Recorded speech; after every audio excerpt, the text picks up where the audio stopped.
Le Seigneur parle tantôt d'une façon, tantôt d'une autre. Job, chapitre 33, verset 14. Je voudrais vous partager un rêve prophétique qu'un frère en Christ a reçu pour l'île de la Réunion.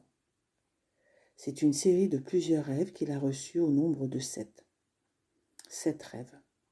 J'ai intitulé ce rêve « Le verger de Mahavel », car ce frère a partagé cette série de rêves lors de l'un de ses concerts au verger de Mahavel. Le verger de Mahavel est un champ où sont plantés des arbres fruitiers, des pieds de litchi. Dans son rêve, il voyait une femme habillée en blanc, qui lui disait « Ceux qui exploitent les industries, qui exploitent ces fruits, les arbres fruitiers, pour la production ne pourront jamais avoir la science qu'il faut pour pouvoir mesurer l'impact et l'efficacité des vertus des litchis. » Elle disait aussi « Bientôt je vais m'en aller, vous n'allez plus m'entendre, mais vous faites bien attention à ces fruits. Faites bien attention parce que ça a des vertus qui viendront guérir. » Il y avait le vent qui prenait dans ses cheveux. Il y avait également toute cette signification qui n'avait rien de sensuel. C'était une beauté et une élégance divine. Quand elle disait cela, elle disait de bien faire attention, de bien garder ses propos avant son départ.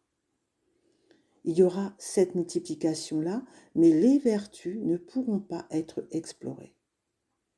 Les industries ne pourront pas mettre la main sur ces vertus. Donc, ils ne pourront pas exploiter les vertus des litchis. C'est pour cela qu'ils ne pourront pas aller vers une production comme ils le feraient pour d'autres fruits. Et donc là, ça me parle vraiment de cette église primitive qui se multipliait. Et les religieux ne pouvaient pas poser la main dessus. Même l'État, même les Romains ne pouvaient pas poser la main dessus. Ou les grosses églises ne pourront pas poser la main dessus. Ce sera une multiplication imperceptible. Et quand les gens voudront mesurer les vertus, ça va leur échapper. Donc, je vois bien que c'est vraiment spirituel, ces fruits-là.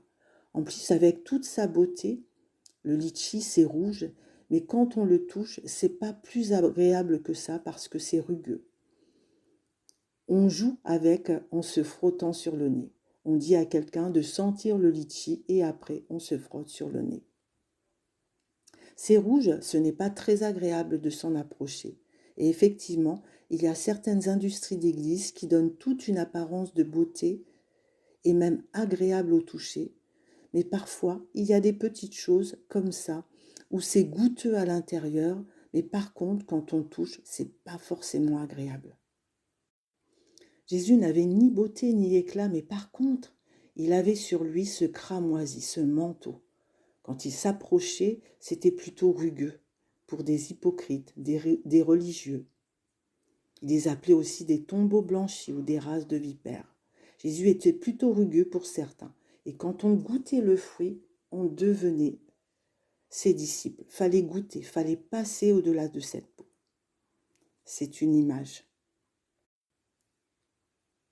Voilà, je vous ai rapporté le rêve que le frère a fait. Et dans la deuxième partie, je vous donnerai mon interprétation de ce rêve. Soyez bénis.